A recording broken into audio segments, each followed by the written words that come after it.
A pregnant woman got struck by lightning on her way home.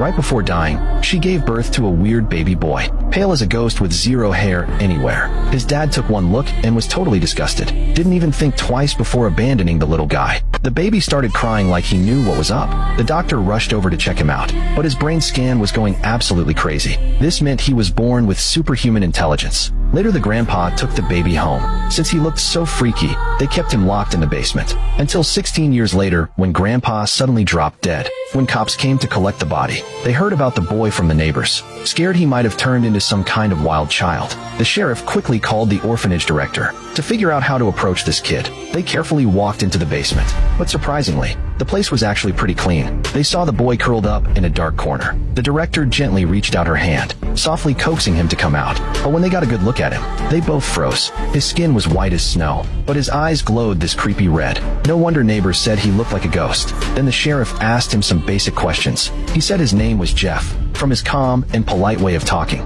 they could tell this was actually a well-mannered kid. During their chat, the director picked up a random book. She never would have guessed someone would actually enjoy reading such complex stuff. Jeff told her to flip to any page. Then he recited that entire page word for word. The director was absolutely mind-blown. Looking at all these books around the room, she asked Jeff if he had memorized all of them. Jeff confirmed he had, but this was just the tip of the iceberg of his genius. After learning Jeff's grandpa died, the house was getting taken by the government. The director decided to bring him to the orphanage. This was Jeff's first time leaving the little house. But as soon as he got near the police car, the car started honking like crazy. The sheriff felt something was off. He looked around and noticed the house roof was covered in lightning rods. He suddenly remembered the coroner's report. Grandpa died naturally, but his body was full of electrical current. The sheriff decided to keep an eye on Jeff. That evening, Jeff and the director arrived at the orphanage. Because of his strange appearance, he caught everyone's attention as soon as he got out. What the hell is that? People always have weird hatred for anyone different. On Jeff's second day at the orphanage, he was getting mocked and ridiculed by everyone. He chose to ignore them, but that just made people more curious. Finally, some bully couldn't take it anymore. He brought his crew over to Jeff. After making fun of how he looked, he asked if Jeff knew the orphanage rules. When Jeff still didn't react, the bully lost his patience. He grabbed Jeff's food tray, made him balance a spoon on his nose, trying to humiliate Jeff. Everyone gathered around to watch the show. After thinking for a moment, Jeff took the spoon. Just when everyone thought he was giving in, he did something totally unexpected. He stood the spoon up on the table. Everyone was confused, but then the next second,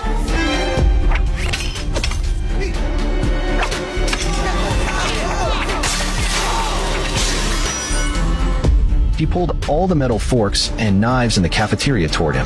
Nobody had ever seen anything like this. They were all completely stunned, but the show wasn't over yet. An iron spoon stood up from a food tray and moved across the room to him. This was his second superpower, magnetic control over metal objects. But this didn't win anyone over. Instead, they thought he was more of a monster and hated him even more. Later, the director sent him to school, hoping he could fit in with the group. But Jeff ran into trouble in his very first physics class, when the teacher opened up some equipment to explain electricity.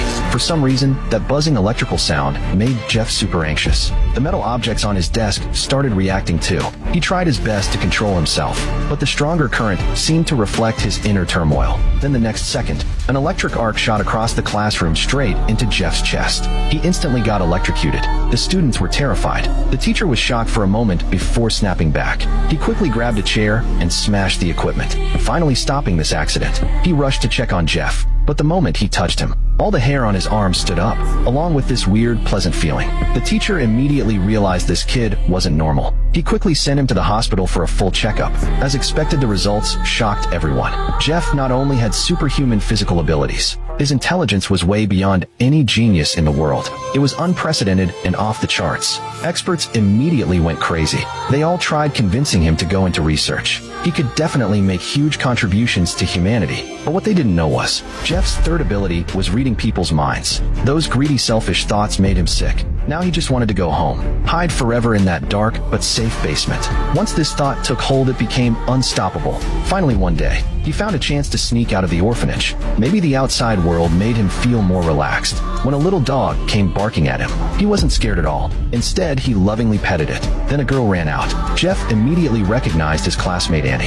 Her energy field was so clean.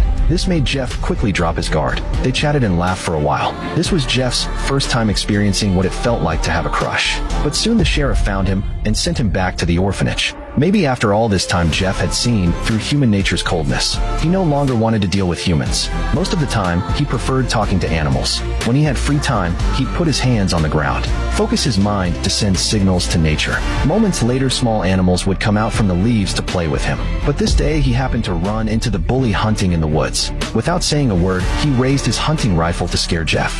A gunshot rang out from far away, and the bully ended his prank. All three of them ran toward the gunshot. They found a police officer who had shot a small deer. He was proudly showing off his amazing shooting skills, saying the deer wouldn't feel any pain this way. Jeff thought he was totally heartless. Then he knelt down to touch the deer's wound, while grabbing the officer's hand. Instantly, a wave of pain spread through the officer's entire body. He collapsed to the ground in agony. He felt the deer's panic and pain. And as the messenger, Jeff also felt this suffering. This was his fourth superpower. He could feel all living things and make all living things feel. The officer was scared out of his mind. He could never hurt another living creature again.